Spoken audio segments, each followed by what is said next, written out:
Assalamualaikum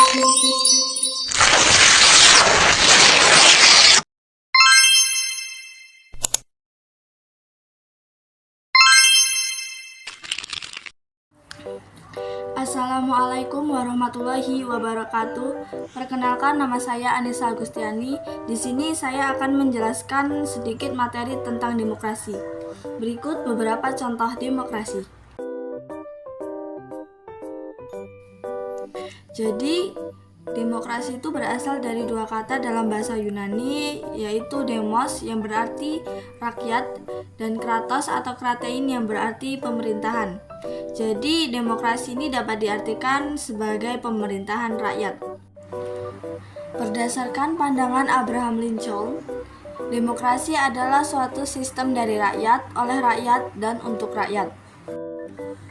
Demokrasi diklasifikasikan menjadi 3. Yang pertama, berdasarkan titik beratnya, itu dibagi lagi menjadi 3 bentuk. Yang pertama itu ada demokrasi formal.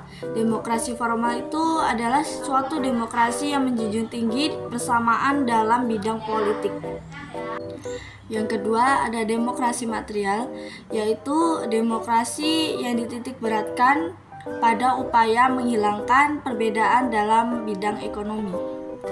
Bentuk yang ketiga yaitu demokrasi gabungan.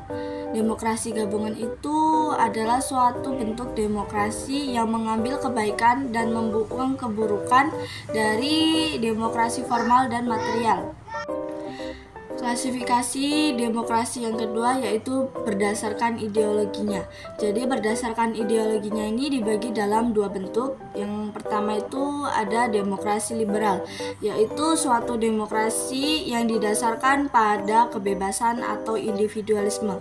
Yang kedua ada demokrasi proletar, yaitu suatu demokrasi yang didasarkan pada paham Marxisme dan komunisme. Klasifikasi demokrasi yang terakhir atau yang ketiga yaitu berdasarkan proses penyaluran kehendak rakyat. Di sini demokrasi dibagi menjadi dalam 2 bentuk. Bentuk pertama yaitu demokrasi langsung, yaitu paham demokrasi yang mengikut sertakan warga negaranya dalam permusyawaratan untuk menentukan kebijaksanaan umum dan undang-undang secara langsung. Yang kedua, yaitu demokrasi tidak langsung, yaitu paham demokrasi yang dilaksanakan melalui sistem perwakilan. Prinsip-prinsip demokrasi yang ada di Indonesia yaitu demokrasi yang berketuhanan yang Maha Esa, demokrasi dengan kecerdasan, demokrasi yang berkedaulatan rakyat, demokrasi dengan rule of law, demokrasi dengan pemisahan kekuasaan negara, demokrasi dengan HAM, hak asasi manusia, demokrasi dengan pengadilan yang merdeka, demokrasi dengan otonomi daerah, demokrasi dengan kemakmuran, dan yang terakhir adalah demokrasi yang berkeadilan sosial.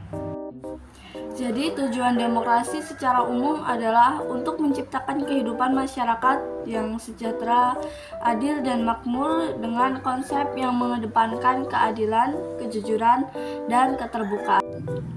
Berikut saya tampilkan contoh video dari demokrasi. Kami masih melihat bahwa upaya-upaya untuk menghentikan aksi-aksi demonstrasi itu juga masih dengan cara-cara yang represif.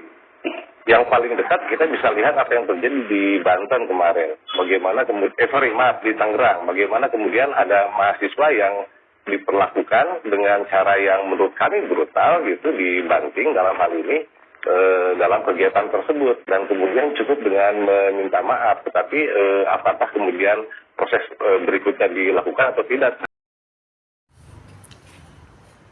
Sekian materi demokrasi yang saya sampaikan, semoga dapat bermanfaat bagi teman-teman sekalian. Saya mohon maaf jika ada kekurangannya. Saya akhiri, wabillahi taufiq wal hidayah. Wassalamualaikum warahmatullahi wabarakatuh.